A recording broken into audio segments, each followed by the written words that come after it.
1 Corintios capítulo 14, versículo 20 en adelante. 1 Corintios 14, versículo 20 en adelante. Vamos a terminar el capítulo, pero no lo vamos a leer porque es muy largo, ¿no? Son 20 versículos, entonces cuando termine ya terminamos la reunión. Entonces vamos a leer solo unas partes y vamos a iniciar desde el versículo 20 hasta el 25, vamos a leer. Y luego vamos a mirar el resto del transcurso del tema, porque Pablo repite varias cosas ahí, por eso lo hacemos largo, porque él repite varias cosas ahí. Entonces miremos 1 Corintios capítulo 14, versículo 20. Hermanos, no seáis niños en el modo de pensar, sino sed niños en la malicia, pero maduros en el modo de pensar. En la ley está escrito: en otras lenguas y con otros labios hablaré a este pueblo, y ni aún así me oirán, dice el Señor. Así que las lenguas son por señal no a los creyentes, sino a los incrédulos, pero la profecía no a los incrédulos, sino a los creyentes. Si pues toda la iglesia se reúne en un solo lugar y todos hablan en lenguas y entran indoctos o incrédulos, ¿no dirán que estáis locos? Pero si todos profetizan y entra algún incrédulo o indocto, por todos es convencido, por todos es juzgado. Lo oculto de su corazón se hace manifiesto, y así postrándose sobre el rostro, adorará a Dios, declarando que verdaderamente Dios está entre vosotros. Padre, gracias por esta mañana. Pedimos sabiduría, Dios, para exponer las Escrituras, pero también sabiduría para oírlas correctamente, interpretarlas correctamente, Señor. Enséñanos, solo tu Espíritu Santo enseña a la iglesia la Biblia, Dios. Ayúdanos a entenderlo y ayúdanos a aplicarlo. En Cristo Jesús, amén y amén. Propósitos del don de lengua según la Escritura. Vamos a terminar ese tema y de paso vamos a tocar otros temas que hay ahí acerca de ciertos parámetros y ciertas normas que Dios ha establecido en su iglesia. El tema está mal, ¿cierto? El tema dice... No, la diapositiva no la han puesto. El orden de Dios está por encima de ¿qué? De los dones.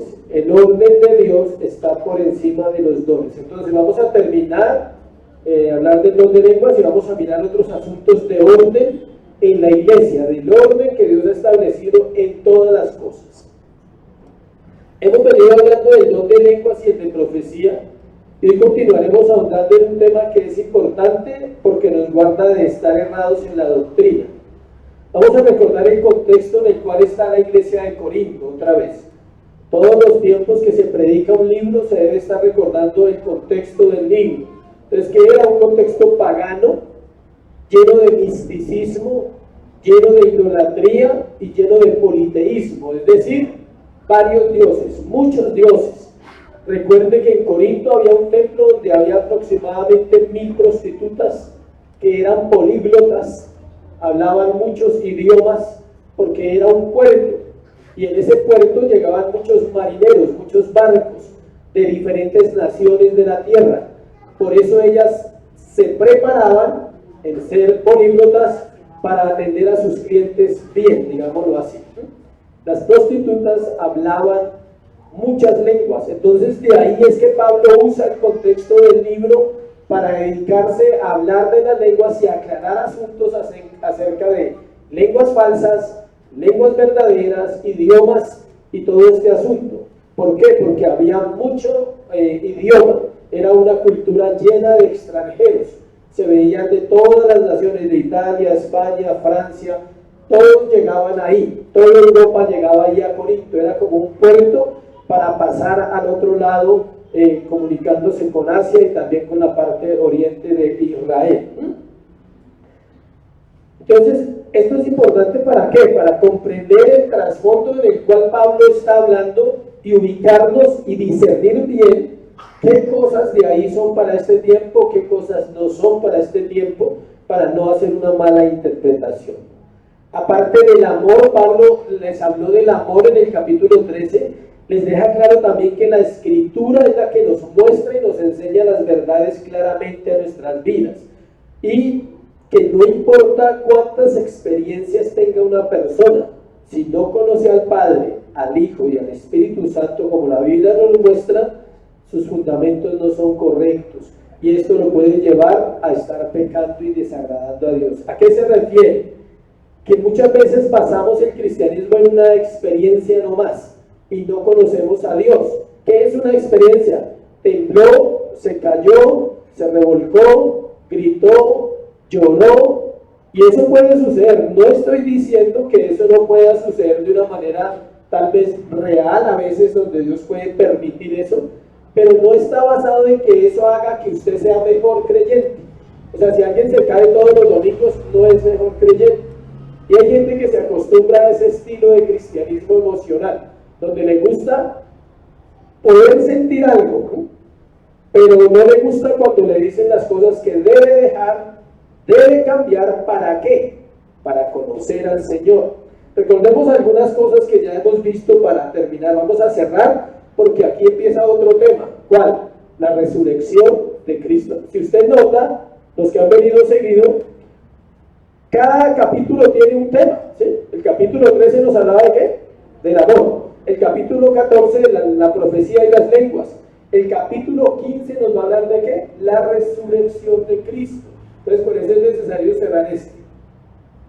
Entonces, recordemos varias cosas. El don de lenguas no era evidencia o prueba del bautismo del Espíritu Santo. O sea, eso no evidencia que una persona haya nacido de nuevo.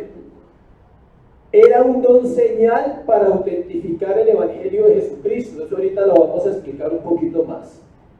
Debía haber intérpretes y se usaba en la iglesia. O sea, no era que cualquiera hablara en lengua, sino que tenía que haber un intérprete para que le explicara a los demás qué fue lo que dijo. Era para hablar a la iglesia, no a los incrédulos. Todo eso ya lo hemos visto. No hay evidencia que los creyentes después del Pentecostés reciban ese don, y tampoco en el Antiguo Testamento habla de ello. O sea, no hay evidencias bíblicas. Usted puede escuchar de movimientos. El primer movimiento salió en el siglo II o el siglo III, y eran personas que decían que habían recibido lenguas, pero no, la Biblia no muestra que los discípulos de los discípulos hayan recibido ese don. O sea, los discípulos de Juan, de Pedro, de Pablo, nadie. Y los padres de la iglesia en los primeros siglos no dan fe de que las lenguas hayan existido. Y en el Antiguo Testamento tampoco. Lo cual nos deja pues una evidencia de que era un don para ese tiempo, para la iglesia, y que fue muy útil. También vamos a ver esto. Primero, vamos a ver lo primero. El propósito de las lenguas, una señal. Era una señal. Este tema de las señales hay que aclararlo, porque este también ha sido una mala enseñanza a veces. Pregunta: ¿se pueden pedir señales en este tiempo? Piense en eso, medite un poquito. La Biblia no da señales de que se puedan pedir señales. ¿Por qué? Porque la señal mayor ya se cumplió. ¿Quién es? Cristo. Él era la señal del Antiguo Testamento, todo apuntaba a Él, los sacrificios de los animales, las ofrendas, el culto, la liturgia, todo apuntaba ¿a quién? A Cristo. Todas las señales apuntaban a Cristo. Y el mismo Señor Jesús dijo a los fariseos que le pedían una señal. Él dice: la generación adúltera y perversa te manda señales, dice él. Y es cuando le dice: solo una señal les será dada. ¿Cuál? La de Jonás. Y quedaron locos, quedaron pensativos. ¿Cómo así la de Jonás? Que estuvo 3 días en el pez y no se murió, volvió a la vida. Y él estaba hablando ¿de qué? De su resurrección. Así como Jonás estuvo 3 días en el pez, el Señor dice: así estará el Hijo del Hombre y resucitará. Entonces la señal mayor es la resurrección de Cristo, y esa ya pasó. Entonces, más que pedir señales, es pedir guía al Espíritu Santo. ¿Por qué? Porque esto se usa mal. Esta palabra se usa mal en estos contextos cristianos de hoy en día. Las señales para una relación sentimental: santidad. Esa es la mayor señal. obvio que haya al menos un gusto, amor, ¿sí? No va a meterse con cualquiera tampoco, si no le dan una señal del cielo. Pero la señal de que el príncipe va a llegar en el caballo blanco, lo siento, sí, que la princesa va a llegar, lo siento, o sea, uno que sea hijo de Dios para que no se case con un hijo del diablo, ¿listo? Eso es lo más importante. Si usted habla con personas que conocen la Biblia, le van a decir que el requisito más importante para que un hijo de Dios se pueda casar es que el otro sea hijo de Dios. Ese es el más importante. Obvio, el amor. Pero no puede amar a un hijo que no sea un hijo de Dios. No puede amar. Se mete en un problema, va a tener una lucha, va a tener problemas siempre. Entonces, eso se refiere a señales. El pastor John MacArthur le preguntaron que cuáles eran las señales para haber tenido una relación con su pareja. Dijo, la vi, la amé y me empecé a comportar como un hombre casado, no más. Esa es la señal. Sí, no que traiga los zapatos rojos, que no, nada de esas señales, por favor. O sea, ¿sí? Y preciso ese día trae los zapatos rojos. ¿Sí? El diablo puede engañar con una señal y llevarnos a una pérdida terrible. Pablo inicia el versículo 20 diciendo hermanos, dirigiéndose a la iglesia como hermanos, lo cual no incluye a él, o sea, él está hablando de él también, incluye a las mujeres, aclaremos eso. Cuando habla de hermanos no está hablando solo del género masculino, sino masculino y femenino, es decir, hombres y mujeres. Dice, siempre que usa ese término, da a entender que va a decir algo importante. Usted está leyendo la Biblia y Pablo de un momento a otro dice, hermanos, entonces ahí póngale atención porque le va a decir algo importante. ¿Para quién? Para la iglesia, para todos nosotros. Dice, hermanos, no seáis niños en el modo de pensar, sino ser niños en la malicia, pero maduros en el modo de pensar. Desea que pongan en práctica la ley del amor, que venzan el mal. Él les está diciendo que no sean niños en el modo de pensar, sino niños en la malicia, pero maduros en el modo de pensar. La madurez comienza cuando el creyente ama. Ahí empieza la madurez. Y amar incluye muchas cosas, no solo estar bien siempre. Aclaro, no siempre estar bien, porque alguno cree que amor es que todo va a estar bien, color de rosa como en los 60, paz y amor. O sea, no, ese no es el tipo de amor que habla la Biblia. Él desea que pongan en práctica la ley del amor, que venzan el mal y que se presenten como cristianos maduros. Le refiere a las escrituras, lo refiere a las escrituras para que su pensamiento sea guiado por la revelación de Dios. Para decirles que deben madurar y no ser como niños, Pablo sabe el gran problema que enfrenta la iglesia con aquellos que son creyentes y no son maduros en el conocimiento de la palabra. Mientras la persona está en el proceso en la iglesia y ya lleva un tiempo asistiendo, empieza a darse cuenta que no es maduro en su manera de pensar y que hay muchas cosas que todavía no tiene claro. ¿Qué pasa? El anhelo de Pablo y el anhelo de Dios es que todos vayamos, ¿qué? Madurando. ¿Cómo se madura? ¿Con los años? No. Hay gente que lleva 20 años en una iglesia y es un inmaduro todavía espiritualmente.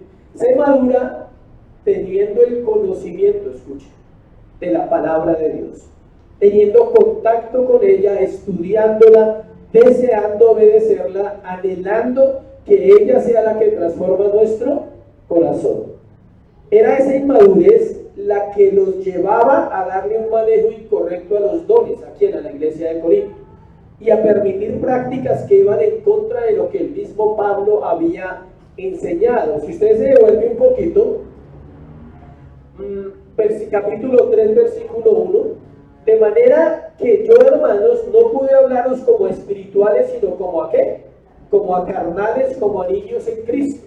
Pablo ha nombrado varias veces antes de llegar a este capítulo final 14 de la inmadurez de la iglesia. Y otra vez está diciendo, sean niños en el modo, dice, no sean niños en el modo de pensar, sino sean niños en la malicia. Es decir, sea inocente para lo malo, pero no se deje engañar. Y sea astuto para ver las cosas o discernir lo que realmente tenemos que hacer. el texto nos habla de la mente, la cual debe estar llena de la palabra de Dios para pensar correctamente de los diferentes asuntos de la vida.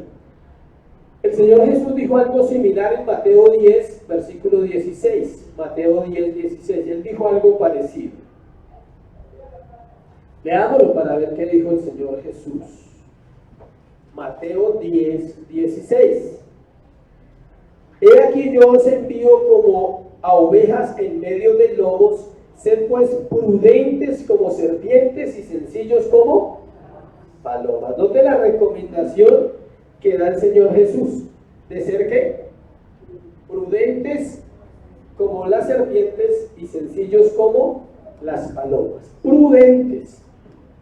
Una mente prudente piensa antes de actuar, hace cosas diferentes a los demás. Sus conceptos de la vida no son como los del mundo. Tiene una mente muy diferente. No puede pensar en lo que todo el mundo piensa. No puede reaccionar como todo el mundo reacciona. ¿Cuándo le dijo eso a los apóstoles? Cuando los mandó a predicar. Les dijo, se van a encontrar con gente muy especial, sean prudentes. Va a haber gente muy juiciosa, sean sencillos. Va a haber gente muy chévere, ámenlos. Va a haber gente muy terrible, ámenlos también. Pero sean ¿qué? Prudentes. El versículo 21 dice, en la ley está escrito, póngale atención. Y una vez los manda ¿a dónde? A la Biblia, al Antiguo Testamento. Recordemos que en ese momento, cuando Pablo está predicando este sermón en Corinto, no está el Nuevo Testamento. Entonces, ¿él a dónde lo remite? Al Antiguo Testamento, que es lo que estamos estudiando en el discipulado, cómo estudiar el Nuevo Testamento desde el Antiguo Testamento. Ahora Pablo cita la Escritura, Isaías 28, del 11 al 12, dice, en la ley está escrito, en otras lenguas y con otros labios hablaré a este pueblo, y ni aún así que me oirán. Ni aún así que me oirán. Entonces vamos a Isaías 28, del 11 al 12.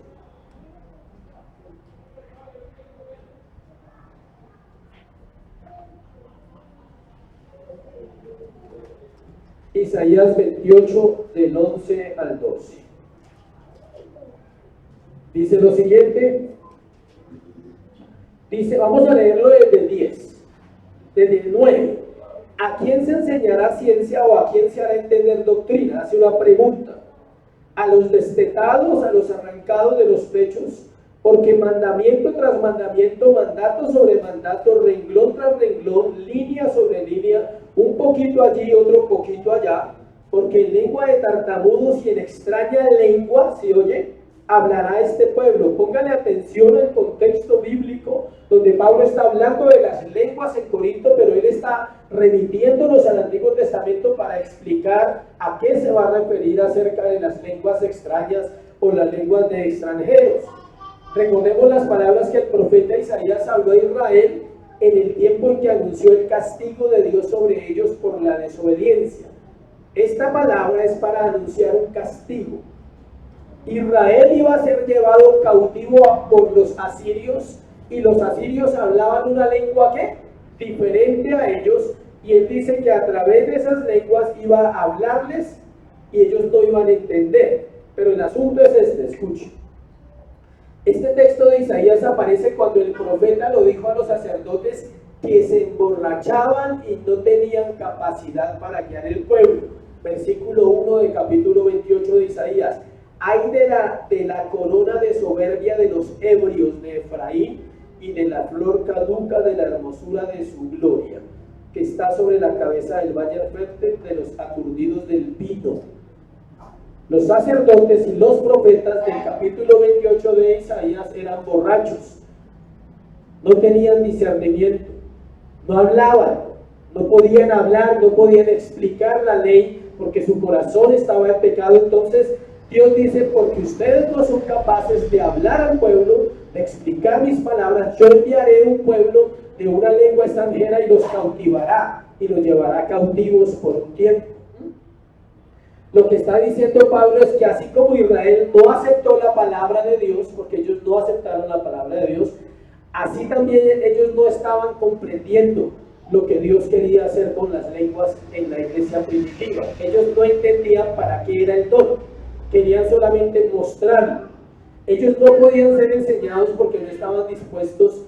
El don de lenguas había sido dado como una señal en 3 aspectos, y los vamos a mirar. Una señal de maldición. ¿Qué quiere decir? Que Dios ya había hablado de las lenguas en el Antiguo Testamento, diciendo que a través de un pueblo de lengua extranjera los iba a apresar, los iba a cautivar.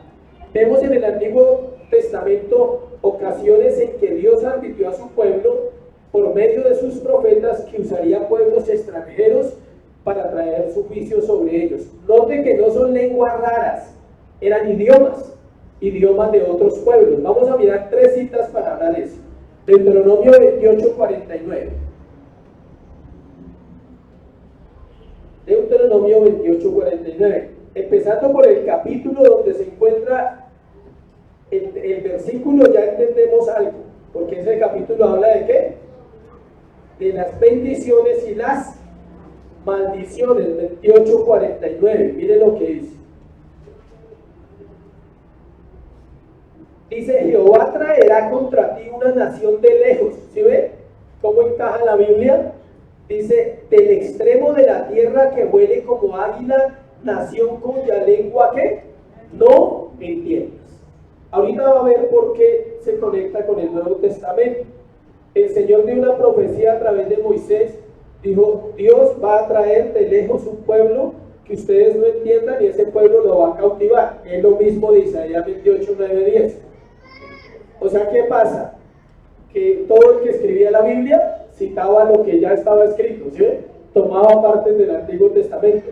Como ya leímos Isaías 28:9-10, esa es la segunda cita. Ahora leamos la tercera, Jeremías 5:15. Jeremías 5:15. Dice ahí: he aquí que yo traigo sobre vosotros gente de lejos, otra vez, oh casa de Israel, dice Jehová, gente robusta, gente antigua, gente cuya lengua ignorarás y no entenderás lo que hablaré. Ahora la pregunta es: ¿dónde pasó esto? En Pentecostés. Esto sucedió en Pentecostés, cuando los judíos, en el capítulo 2, de muchas naciones, ¿se acuerdan que lo vimos?, empezaron a hablar en otras lenguas, y todos los que habían venido decían: mire, ellos hablan en nuestras lenguas, pero ellos ¿qué dijeron? ¿Están qué? Borrachos, están llenos de mosto, están ebrios. Ellos no creyeron una vez más a la palabra de Dios. Ellos no se imaginaron nunca que Dios podía tomar personas y darles el don de las lenguas, de los idiomas, para hablar, y que a través de esos idiomas eran ¿para qué? Extender el evangelio de Jesucristo. Hechos 1:8: pero recibiréis poder y me seréis testigos en Judea, en Samaria y hasta lo último de la tierra. La primera vez en Pentecostés fue ¿dónde? En Judea. Luego en Samaria, capítulo 10, cuando Pedro va a Cornelio, ahí están fuera. Y luego a lo último de la tierra, cuando se extiende el evangelio a través del ministerio de Pablo. Es decir, que todo el libro de Hechos pasa de ese versículo, de Hechos 1:8. Y era una señal de juicio. Él dijo: el día que eso sucede, ese día lo voy a juzgar otra vez. ¿Cuándo los juzgó? En el año 70 después de Cristo, cuando destruyeron todos los judíos, la mayoría, el templo y la ciudad de Jerusalén. Ahí le recordó otra vez el mismo proceso que había vivido ¿dónde? En el Antiguo Testamento. Entonces las primeras lenguas eran ¿para qué? Una señal de maldición para los judíos. No se asusten. ¿Para qué? Para los judíos. Tranquilos, que no era para nosotros los gentiles o la iglesia. Segundo, una señal de bendición. La segunda señal era que Dios ya no trabajaría a través de una nación, escuche, sino que lo haría a través de la iglesia en todas las naciones. Para eso eran las lenguas, para extender el evangelio a toda la tierra. Israel perdió los privilegios del pacto que Dios tenía con ellos en el Nuevo Testamento. Y ya Israel no tiene promesas como las que tenía antes, Ahora todas las promesas son para un solo pueblo. ¿Cuál? La iglesia. Y en la iglesia también entra ellos. Los judíos, para ir al cielo no van a ir por ser judíos. Deben conocer a quién, a Cristo. Porque en el Antiguo Testamento también conocieron a quién, a Cristo. Gálatas 3:28, para explicar un poquito eso. Gálatas 3:28.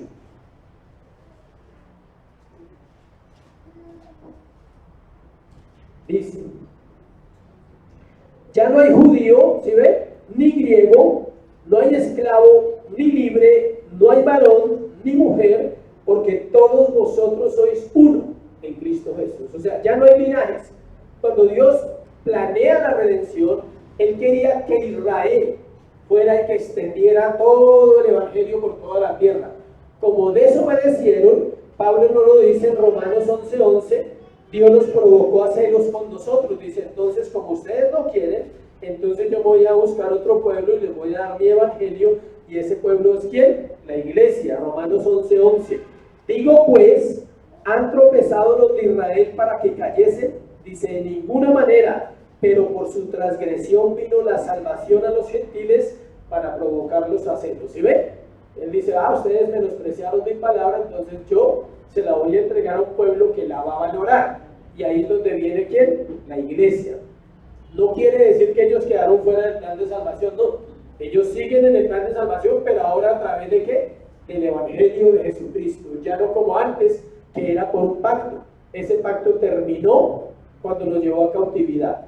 Y allí les quitó algo del corazón, que ahora toca que nos lo quite a nosotros. Se llama idolatría. Israel fue idólatra hasta el final del Antiguo Testamento. Ya no más. Porque ya no tienen varios dioses. Ahora tienen un solo Dios. ¿Quién? Jehová. No más. Y nosotros sí tenemos todavía cosas que arreglar en cuanto a la idolatría. Porque alguien dijo sabiamente que todos tenemos un católico por dentro. Y que todos fabricamos ídolos diariamente. Entonces hay que matar al católico y derribar ¿qué? Los ídolos. ¿Listo? Tercero, una señal de autoridad. Era una señal de maldición para los judíos, una señal de bendición para nosotros las lenguas, pero también son una señal de ¿qué? Autoridad. Para los apóstoles y la iglesia primitiva, el don de lenguas era una señal de autoridad. Para ellos era autoridad. Pablo hablaba en lenguas, los apóstoles hablaban en lenguas y Dios respaldaba a través de esas lenguas milagros y prodigios porque ellos estaban autorizados ¿por quién? Por Dios. Es decir que cuando fueron dadas era para esa labor. Curiosamente no hay registro bíblico, escuche, de algún momento donde fueran interpretadas las lenguas. Eso nos ayuda también a entender. Usted lee el Nuevo Testamento y en ninguno de los 27 libros nos da una revelación que haya venido por la interpretación de lenguas. Ninguna vino por interpretación de lenguas. Todas vinieron por inspiración de Dios. Entonces, ¿sí ve? Si hubieran sido tan importantes para este tiempo estarían. Pero no hay ningún relato que diga que Pablo habló en lenguas y fulano interpretó. O ni siquiera tenemos registro de algún momento en que Pedro habló en lenguas y predicó y otro interpretó. Pero ellos sí hablaban en lenguas. Ellos se movieron por todo lo que es Asia y Europa. Y si usted estudia la vida de los apóstoles, llegaron hasta India, África, España, Italia. ¿Cómo hicieron? Idiomas. Dios les dio la gracia, el entendimiento para predicar y para poder llegar a esos lugares. ¿Para qué? Para extender el Evangelio de Jesucristo a todas las naciones. Y hoy en día tenemos la Biblia en todos los idiomas. Son muy raros los que no tenemos. Entonces ya no necesitamos lenguas. ¿Por qué? Porque la Biblia la traducen a cualquier idioma. ¿Sí? Está en mandarín, en chino.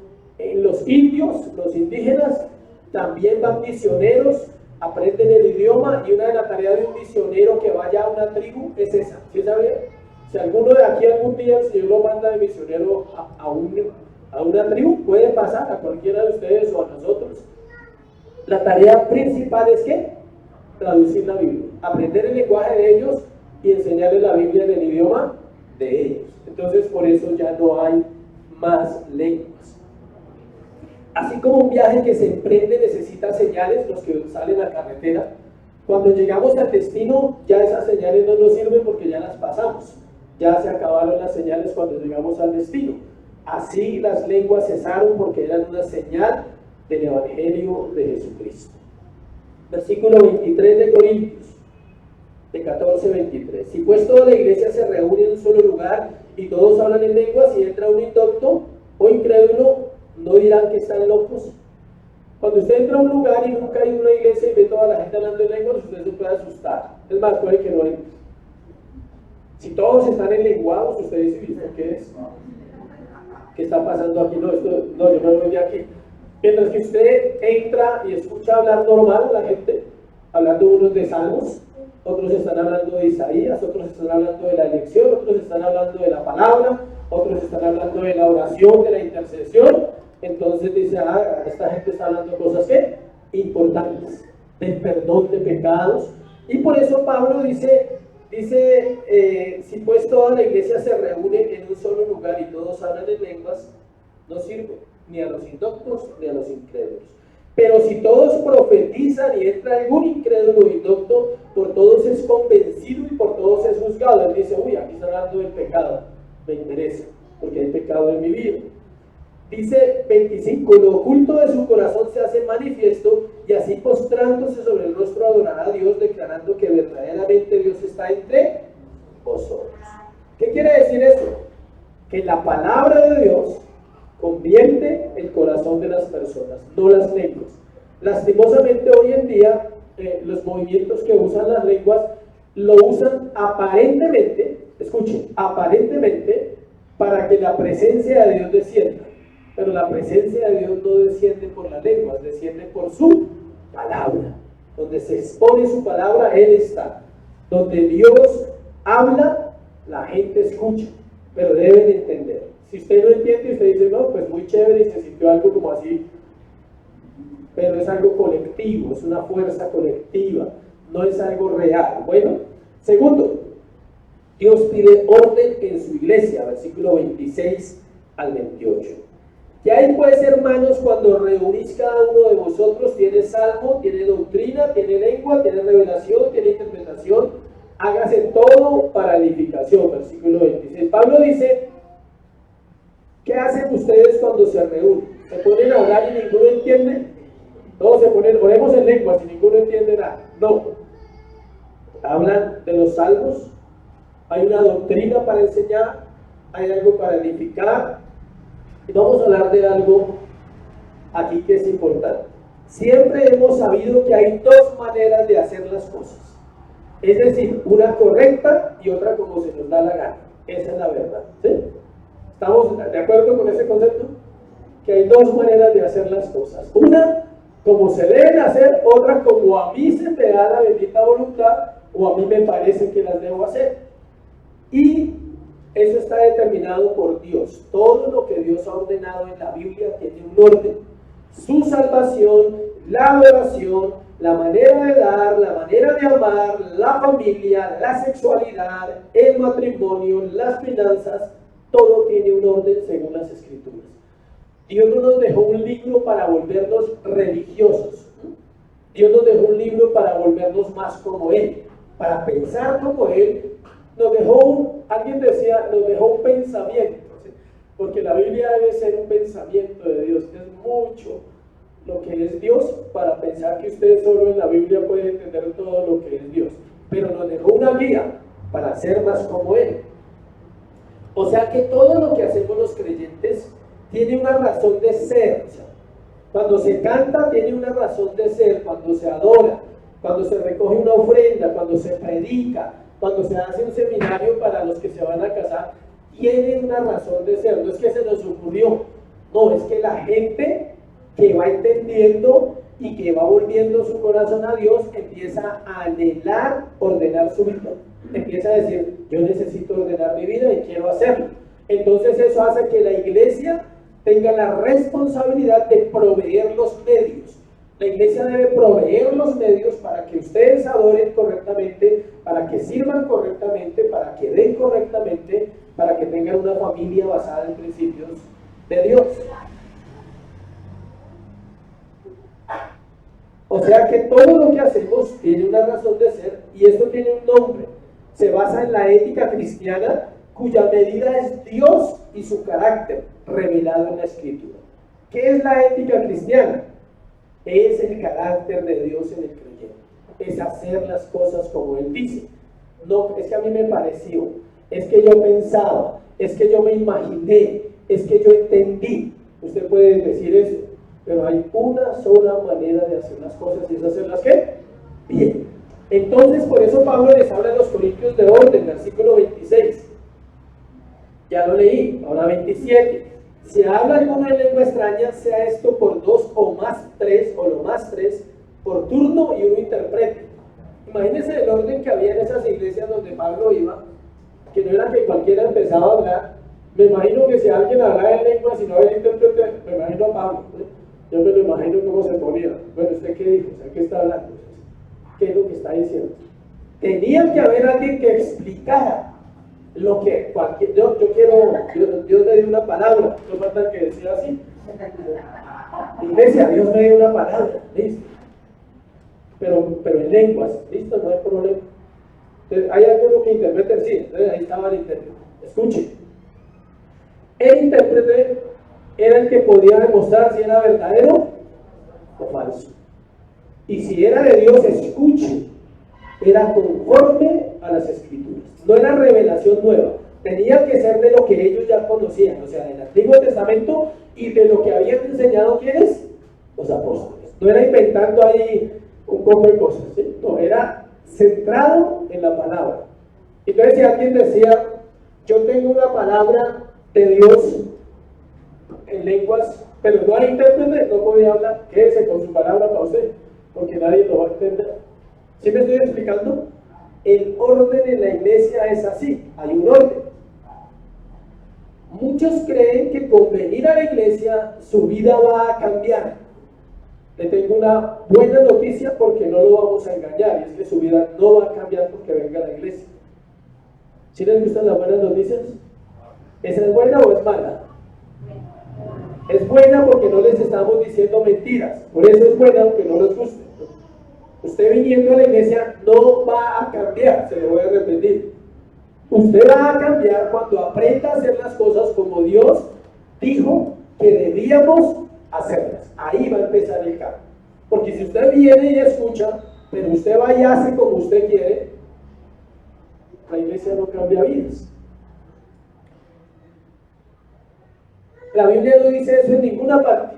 Si hubiera un versículo, me retracto de lo que acabo de decir, que diga que usted venga a la iglesia y que Dios lo va a cambiar. Dice que si viene a Cristo, y tampoco puede venir por sí mismo, si no es atraído por el Padre, Él le dará una vida nueva.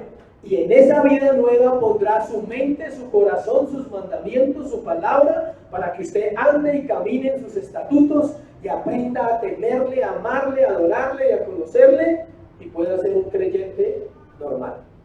Los creyentes no son personas raras, ni extraordinarios, ni sobrenaturales, para que entendamos. Los creyentes son hijos de Dios y se comportan normal. Solamente que viven basados ¿en qué?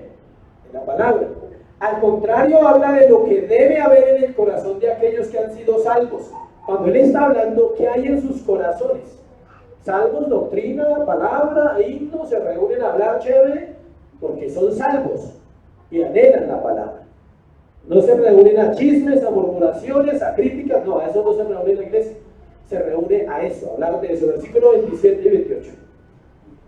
Si habla alguno de lengua, ya lo leí, extraña, sea esto por dos o nada más tres y por turno y un intérprete. Y si no hay intérprete, calle en la iglesia y hable para sí mismo y para Dios, ¿sí ven? Si no hay intérprete, ni voz.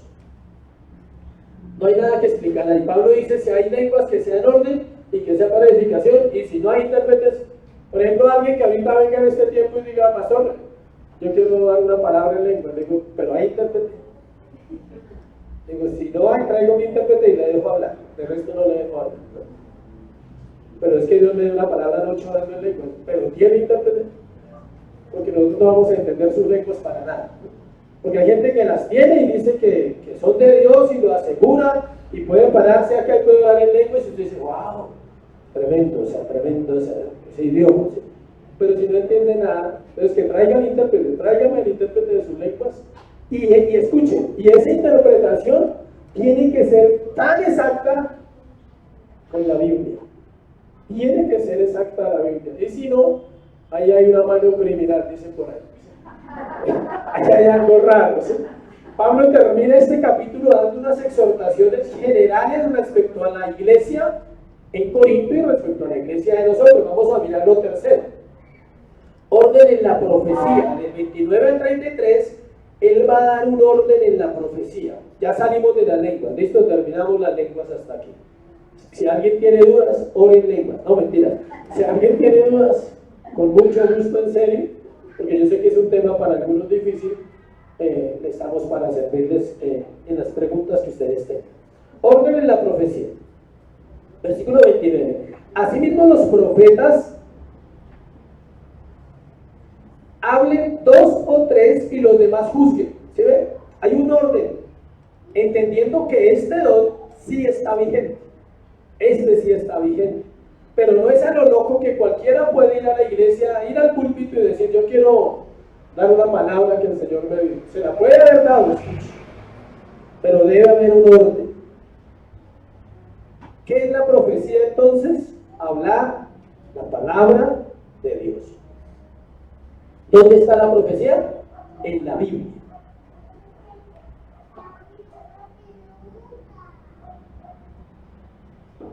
Se refiere a la profecía, es decir, a la predicación y enseñanza de la palabra de Dios. No está hablando de nuevas revelaciones. Por ejemplo, si alguien dice, pastor, es que tengo una profecía para la iglesia. Pues le toca preguntarle primero cuál es para que no vaya a ir a embarrarlas. No es que Dios me reveló que viene el año entrante. Le digo, no que orar por usted, hermano. O sea, está perdido. O sea, ¿sí? La Biblia dice que nadie sabe el día ni la hora. Toca citarle los versículos a esa persona porque de pronto él se imagina que anoche Dios le dijo que el Señor viene en diciembre del 2023, digámoslo así. Y no, es que es una urgencia. Yo tengo que decirle a la iglesia eso. No, eso no es verdad, hermano. ¿Sí? No es verdad. Eso no es bíblico. ¿Sí? Eso no es así. ¿Sí? No, que Dios me dijo que me tenía que casar con fulano. No, Dios no habla así. Usted está enamorado, está caprichado, tiene un problema de deseo, pero esa muchacha no se va a casar con usted porque Dios le dijo anoche que usted se casara con ella. ¿Sí ven cómo es fácil torcerse? No, es que Dios me lo dijo. Bueno, ¿cómo se lo dijo? ¿Cómo se llama la muchacha? Bueno, no sé, Maritza. ¿Y a dónde está Maritza en la Biblia? Muéstremela, a ver. Si Dios le dijo que Maritza se iba a casar con usted, tiene que estar en la Biblia. La Biblia dice que nos debemos casar si no tenemos el don de continencia para no quemarnos, y si tenemos el don de continencia, se puede quedar sin casar. ¿Sí? Y que el matrimonio es bueno. Y la Biblia dice que es para toda la vida, y la Biblia dice muchas cosas acerca de ese tema. Entonces cualquiera no puede decir, yo quiero decirle a la iglesia algo importante. Tiene que ser basado en ¿qué? En la Biblia. Entonces dice, versículo 28, perdón, 30.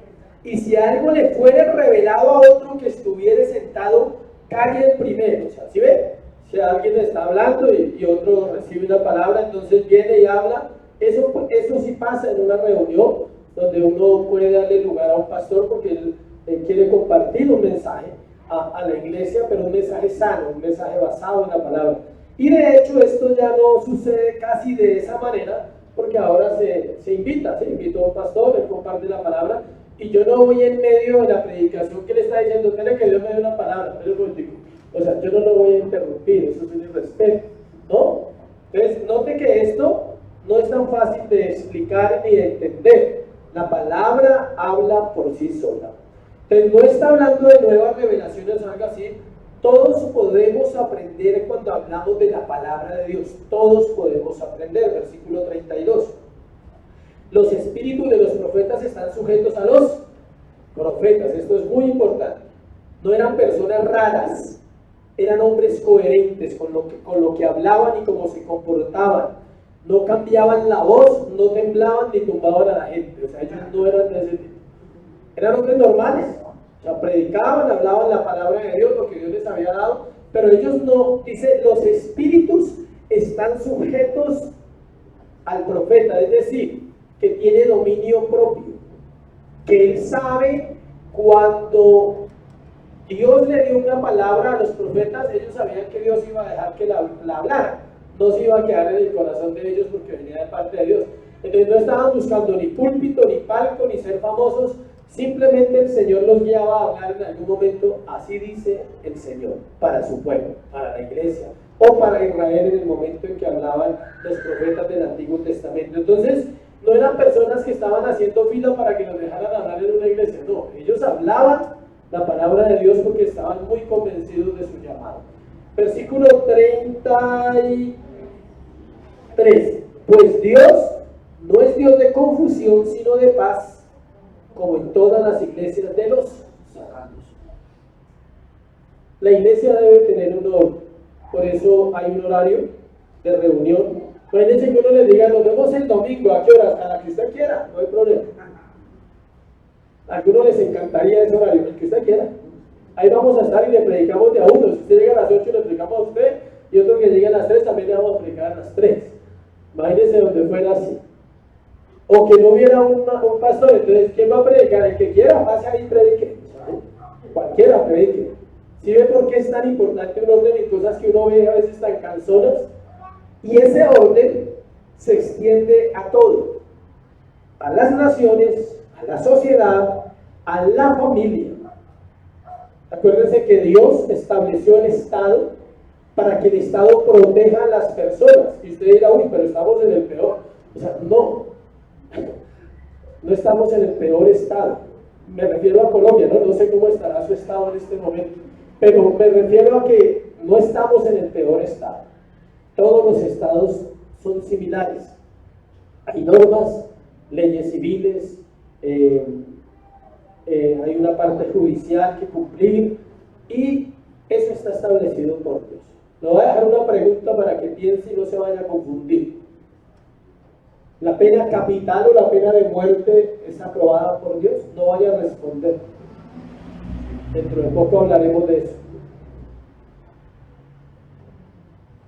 Pero a veces uno ni siquiera sabe cosas. Eso es muy importante para un cristiano, porque de ahí depende su concepto acerca de muchas cosas de un país, de una nación, de su vida y de su familia.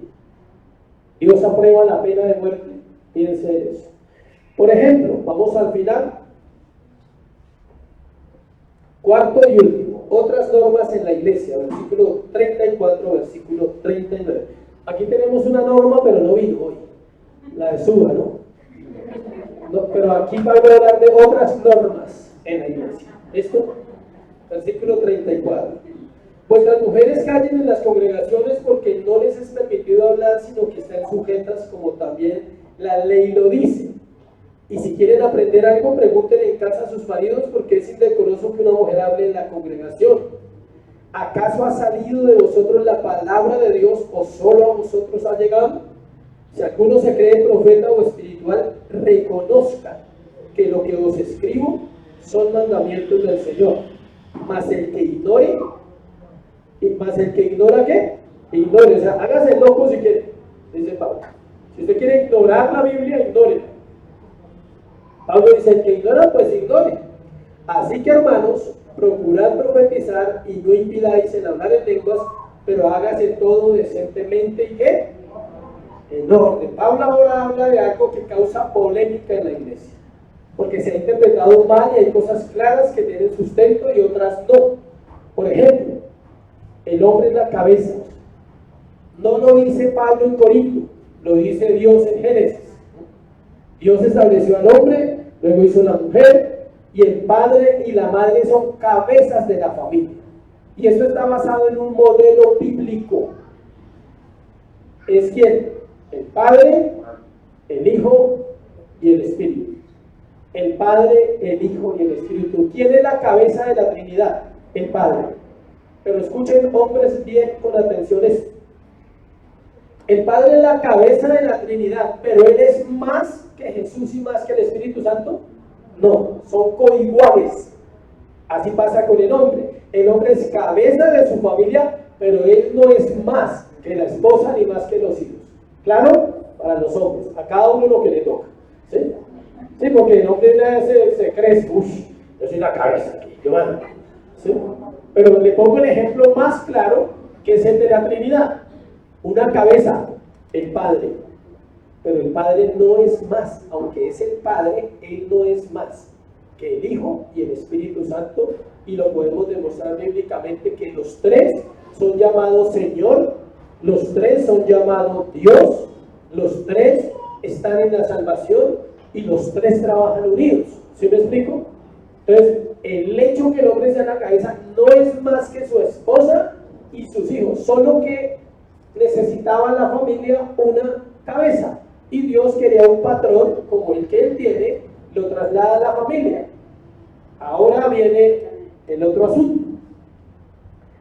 Dice, miren lo que dice acá. Por eso Pablo en el 34 dice, nuestras mujeres callen en la congregación porque no les es permitido hablar, sino que estén sujetas como también la ley lo dice.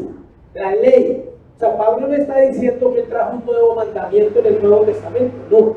Él dice, eso ya está establecido ¿desde dónde? Desde la antigüedad. El hombre en la cabeza, la esposa. Él no está imponiendo algo nuevo, se está refiriendo a la sujeción de la esposa al esposo. Y lo hace tocante al tema de la profecía, ¿no? Él está hablando que la mujer no profetice. Él no está diciendo que se quede callada y que no puede decir nada, como algunos piensan. Este versículo es de mucha polémica. ¿Por qué? Porque algunos hombres alimentan el machismo. Entonces la mujer no puede opinar, no puede hablar nada porque la Biblia dice que se calle. O sea, no está diciendo eso el texto. Venimos, para entender el texto, usted tiene que asociarlo con lo que él viene hablando del capítulo 14. ¿De qué viene hablando? Dones y profecía, orden en la iglesia.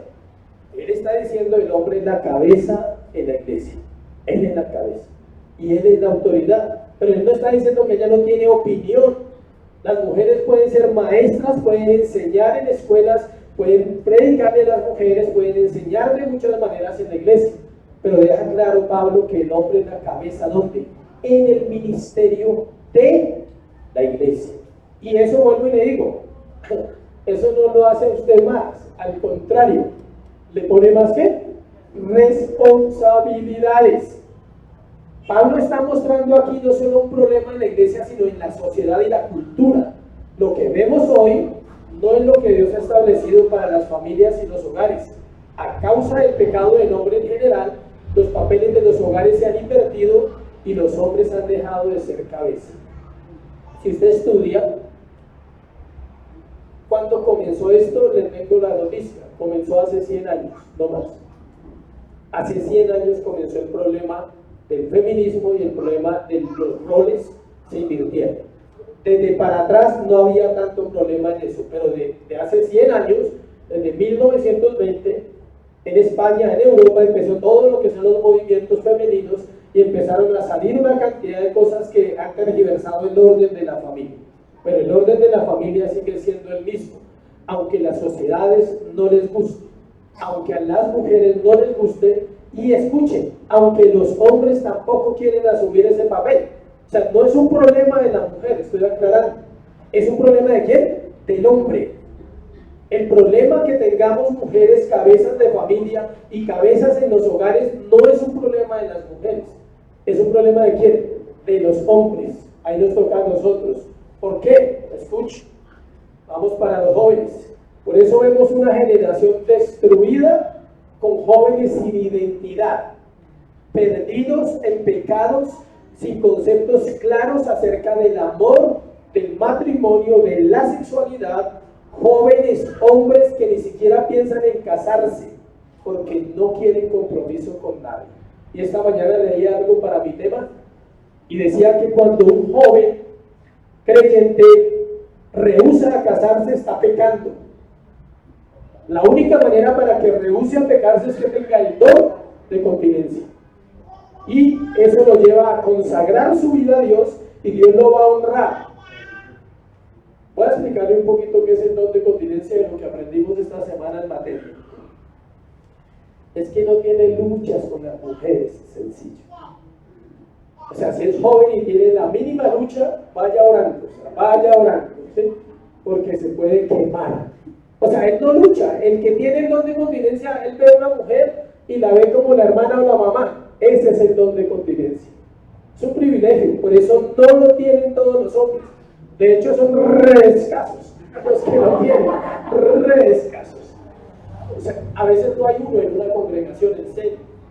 ¿Por qué? Porque si ese hombre tiene ese don, es calificado por Dios para un ministro.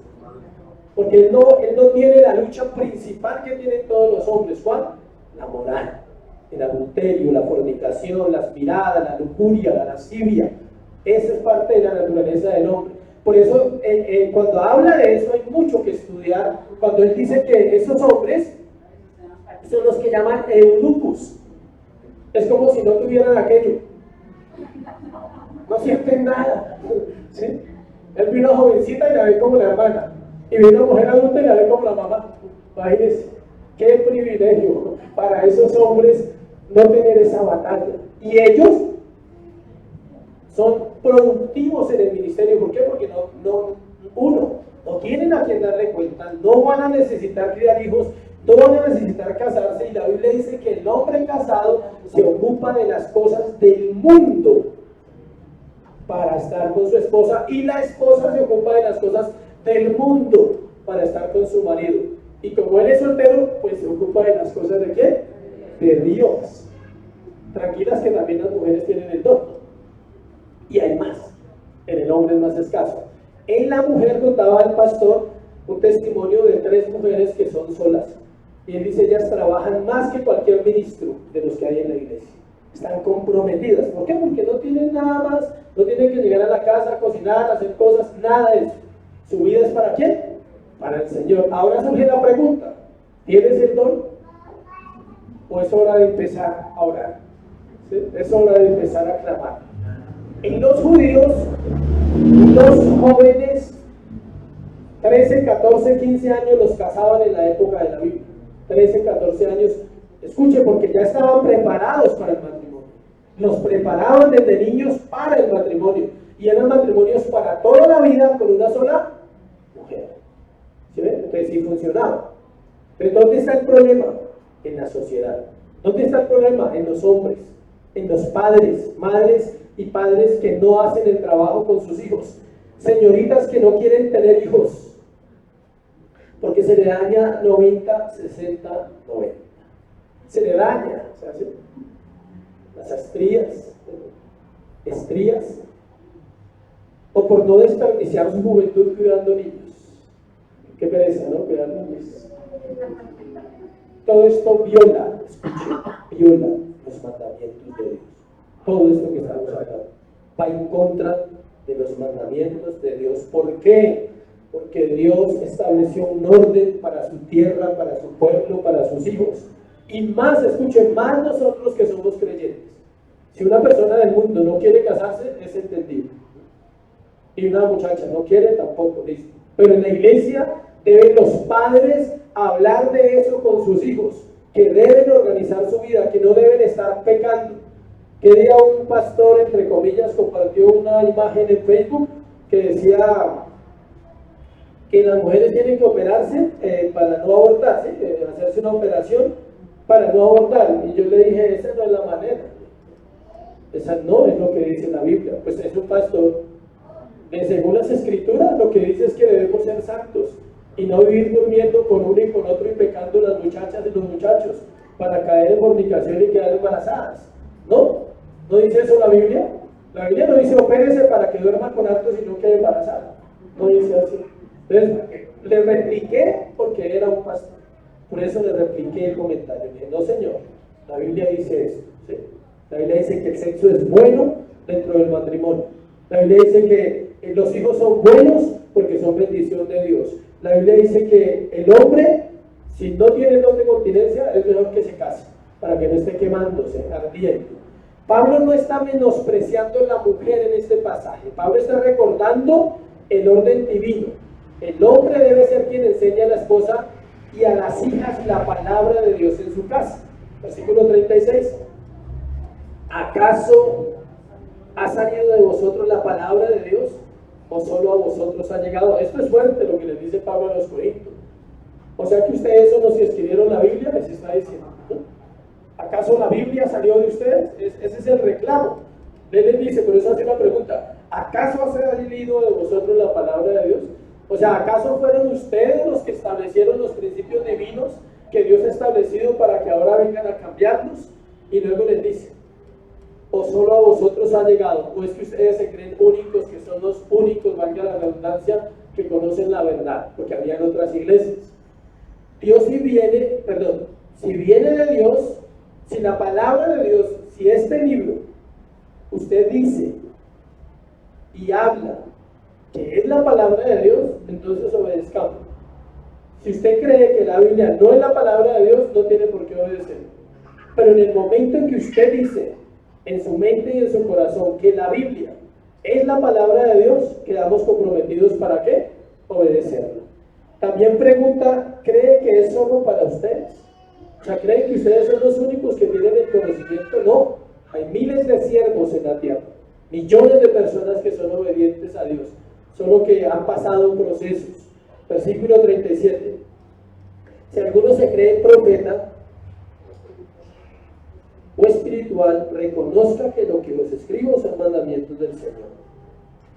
Pablo dice, yo sé lo que les estoy hablando. O sea, si alguno tiene discernimiento, si alguno tiene sabiduría, si alguno está comprometido con Dios, no lucha con los principios que estamos hablando. No lucha.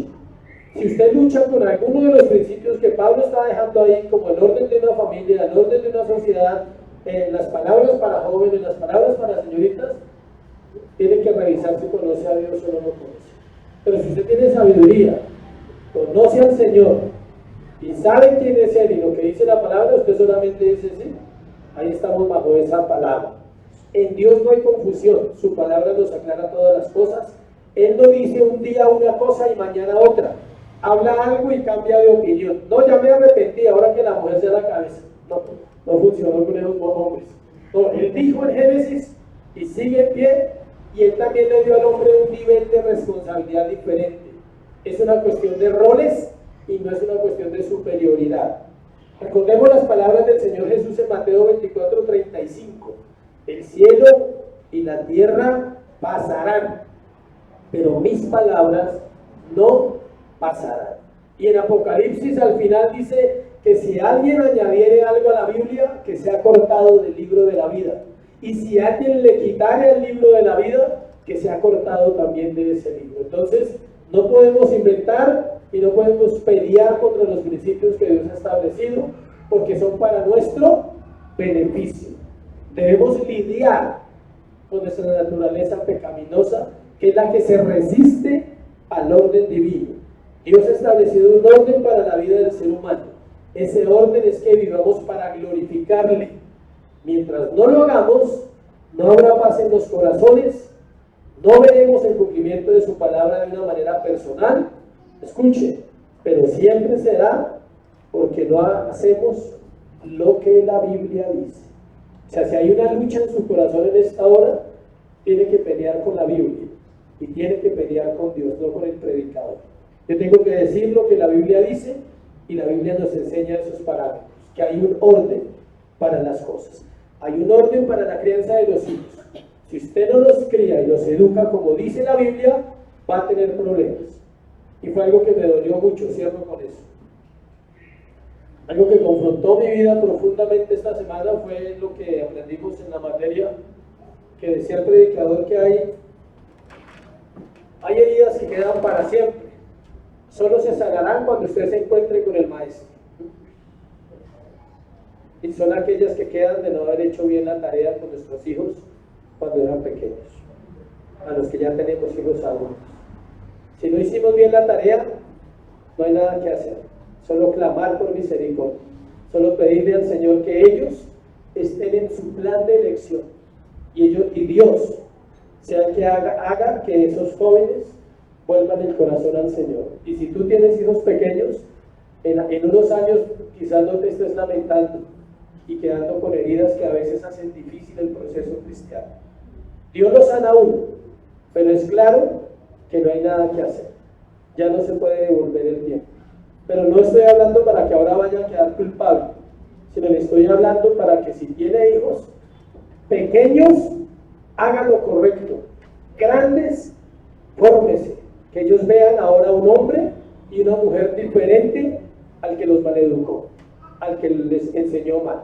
Eso es lo que dice la Biblia y en eso tenemos que ser conscientes que muchas veces hemos fallado como padres y pedirle a Dios que nos perdone, que tenga misericordia de nosotros y de quién, y de nuestros hijos. Padre, póngase sobre sus pies, vamos a orar. Padre, gracias por esta mañana, por tu palabra. Siempre hablas, Dios, siempre hablas a nuestro corazón. Te necesitamos hoy como lo que eres, un Padre amoroso, Señor. Un Padre que pasa por alto nuestros pecados, aún los de nuestra juventud. Aún aquellos que no recordábamos y hoy son traídos a memoria, no para juicio, sino para mirar, para examinarnos siempre. Perdónanos por no hacer bien nuestra tarea como padres, los que ya tenemos hijos adultos. Y perdona a los que tienen hijos pequeños y no hacen bien su tarea, porque por eso está la sociedad como está. Por eso vemos el pecado que abunda en la juventud. Por eso vemos que los jóvenes y las jovencitas no se guardan para Dios, porque no te conocen en la casa, no te conocen en el hogar. Por eso vemos que no tienen un concepto claro, ni del matrimonio, ni del sexo, ni de la vida verdadera, porque en casa no hay un reflejo, Señor. Por eso te pedimos perdón. Y te pedimos una vez más, ayúdanos, Espíritu Santo, a hacer nuestra tarea bien, a no ser negligentes y sobre todo a obedecerte, Señor. Te damos gracias en el nombre de Jesús. Amén. Y amén. Dale un aplauso a Jesús.